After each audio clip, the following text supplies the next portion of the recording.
Assalamualaikum warahmatullahi wabarakatuh. Innal hamdalillah alladzi la haula wala quwata illa billah. Nahmaduhu wa nasta'inuhu wa nastaghfiruh wa na'udzu billahi min syururi anfusina wa sayyiati a'malina. May yahdihillahu fahuwal muhtad wa may yudlil fala hadiyalah. Asyhadu an la ilaha illallah wahdahu la syarikalah wa asyhadu anna Muhammadan abduhu wa rasuluh la nabiyya wa la rasula ba'da. Allahumma sholli wa sallim wa barik ala nabiyyina Muhammadin wa ala alihi wa ashabihi wa man tabi'ahum ila yaumil qiyamah. Yang pertama dan yang paling utama adalah senantiasa kita panjatkan puji syukur kehadirat Allah Subhanahu wa taala yang pada kesempatan kali ini masih memberikan limpahan rahmat kepada kita, memberikan hidayah, memberikan kesempatan waktu yang begitu banyak sehingga kita dapat beribadah dengan tenang, kita dapat menjalankan aktivitas kita dengan lancar, sangat jauh berbeda dengan dibandingkan dengan saudara-saudara kita yang sekarang berada di jalur Gaza atau di Palestina, di mana daerah sana adalah daerah yang sedang konflik, tentu tidak merasakan tidur nyenyak sebagaimana yang kita rasakan, dan tidak bisa merasakan makan enak, lancar, kemudian bekerja, beraktivitas dalam menjalankan kesehariannya sebagaimana yang kita rasakan. Maka ini nikmat yang sungguh sangatlah luar biasa. Oleh karena itu marilah kita mensyukurinya dengan melakukan hal-hal yang baik, hal-hal yang bermanfaat. Kemudian tak lupa sholawat serta salam kepada junjungan Nabi Muhammad SAW beserta para sahabat dan juga seluruh pengikut-pengikutnya yang senantiasa menjalankan sunnah-sunnahnya sampai akhir zaman kelak. Pada kesempatan kali ini saya sebagai wakil dari gelombang 12 perwakilan MTA Perwakilan Surakarta pada lomba khutbah yang diselenggarakan oleh pemuda MTA pusat. Saya di sini akan menyampaikan sebuah pidato singkat tentang peran pemuda terhadap kemajuan bangsa dan negara.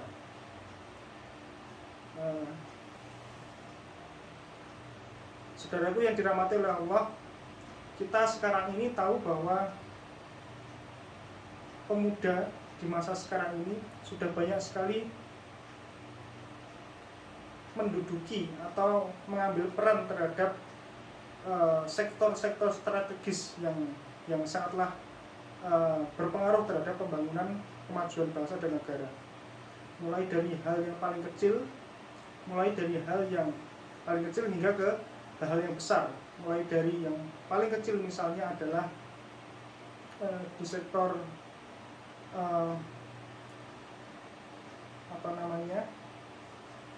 di berbagai sektor tentunya.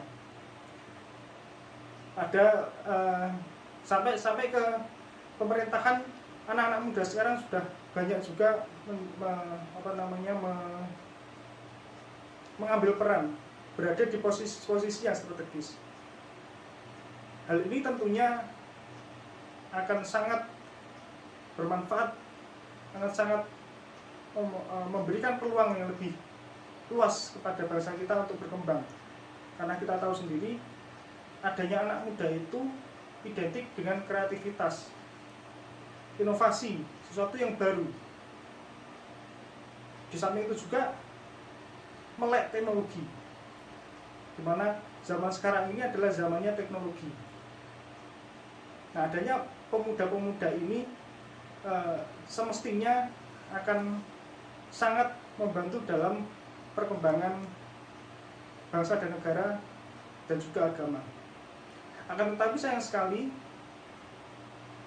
pada era sekarang ini pemuda yang notabene-nya kita harapkan sebagai agen pembangunan, sayang sekali kepintaran mereka, kecerdasan mereka, inovasi yang mereka lakukan kurang sesuai dengan banyak yang kurang sesuai dengan yang digariskan oleh Al-Quran dan As-Sunnah. Di antaranya adalah banyaknya kemaksiatan, kemudian banyaknya kejahatan, kriminalitas yang dilakukan justru dengan kreativitas dan inovasi yang mereka kuasai. Sebagai contoh misalnya, maraknya sekarang ini namanya judi online, kemudian investasi abal-abal yang pada akhirnya berujung pada investasi bodong misalnya. Kemudian pornografi, kemudian pergaulan bebas, itu semua sangat mudah sekarang dilakukan dengan adanya teknologi. Jika hal tersebut tidak segera kita sadari dan kita perbaiki, maka penguasaan pemuda terhadap berbagai teknologi tersebut justru bukan lagi bermanfaat untuk kemajuan bangsa, tapi justru malah menjadi kemunduran.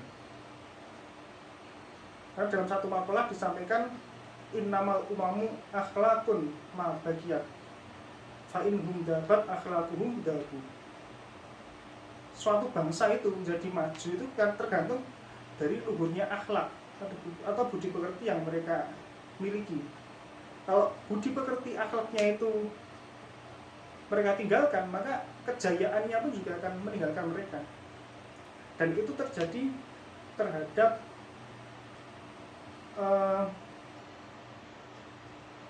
kita ambil contoh ya memang kaum muslimin sendiri sekarang ini. Kita pernah berjaya dulu ketika zamannya Rasulullah, di mana kemudian dilanjutkan oleh sahabat tabiin sampai menguasai Eropa. Pada zaman itu adalah zaman di mana mereka masih memegang teguh akhlak, memegang teguh Al-Quran dan As-Sunnah, kemudian mengamalkan itu dalam kehidupan mereka. Seiring dengan ditinggalkannya Al-Quran dan As-Sunnah, kita lihat sekarang bagaimana yang terjadi. Kaum muslimin semakin lama semakin mundur, semakin meredup. Kekuatan yang dulu dihormati, dulu ditakuti oleh bangsa barat, sekarang hilang. Sebagaimana sekarang yang kita tahu, kita mungkin statusnya sebagai umat terbesar jumlahnya di dunia, tetapi nyatanya kita nggak ada kekuatan. Oleh karena itu, bagaimana agar kita bisa kembali merebut kejayaan dulu? Ya tentunya dengan kembalinya kita kepada bagaimana memahami, kemudian mengamalkan Al-Quran dan As-Sunnah. Dalam surah Al-An'am ayat 153 disampaikan, Allah berfirman, "Wanna hadza sirati mustaqiman fattabi'uh wa la tattabi'us subula fatafarraqu bikum an sabilih." Yang artinya bahwasanya wa anna hadza, inilah Al-Quran.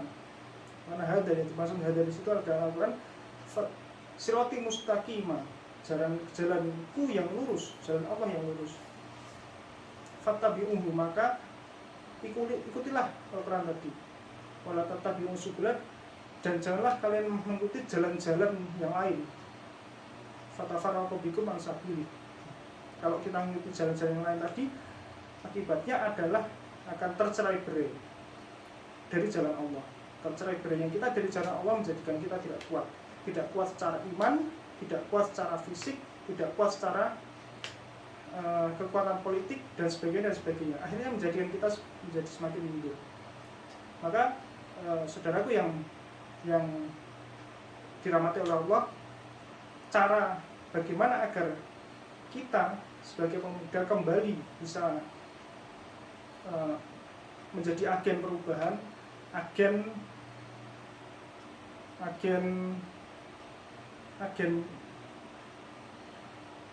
yang membawa bangsa kita, agama kita, kemudian negara kita menjadi lebih baik, tidak lain dan tidak bukan adalah dengan kembali pada Al-Quran dan As-Sunnah. Banyak contohnya, mulai dari pada zaman sahabat-sahabat dulu yang berjuang bersama Rasulullah adalah banyak dari kalangan yang muda-muda. Bahkan Rasulullah sendiri menempatkan orang-orang muda itu tidak jarang menempatkan di posisi yang strategis, dan ternyata juga bisa menunjukkan perannya. Pada masa awal kemerdekaan juga sama, yang banyak berkiprah di perpolitikan tanah air ini banyak dijalankan oleh para pemuda-pemuda. Dan dari situlah mengapa Indonesia bisa merdeka lebih cepat. Dari situlah mengapa Indonesia bisa terbentuk sebagaimana sekarang ini tidak lain dan tidak bukan adalah dari peran pemuda-pemuda pada masa awal kemerdekaan. Saudaraku yang dirahmati oleh Allah, barangkali itu yang dapat saya sampaikan pada pidato singkat kali ini. Semoga bisa memberikan wawasan, memberikan semangat terutama untuk saya sendiri, karena saya sendiri juga masih termasuk muda. Mari kita menjalankan peran kita untuk bangsa kita, untuk negara kita, untuk agama kita, sesuai dengan Al-Quran dan As-Sunnah, dan juga sesuai dengan bidang kita masing-masing. Karena saya yakin masing-masing dari kita itu ada potensi masing-masing, tidak ada yang tidak ada potensi. Setiap dari kita itu memiliki potensi masing-masing, memiliki keahlian masing-masing. Maka dari itu malah kita berperan sesuai dengan bidang keahlian kita masing-masing. Aku lu qouli hadza astaghfirullah li wa lakum innahu huwal ghafurur rahim. Akhirul kalam. Assalamualaikum warahmatullahi wabarakatuh.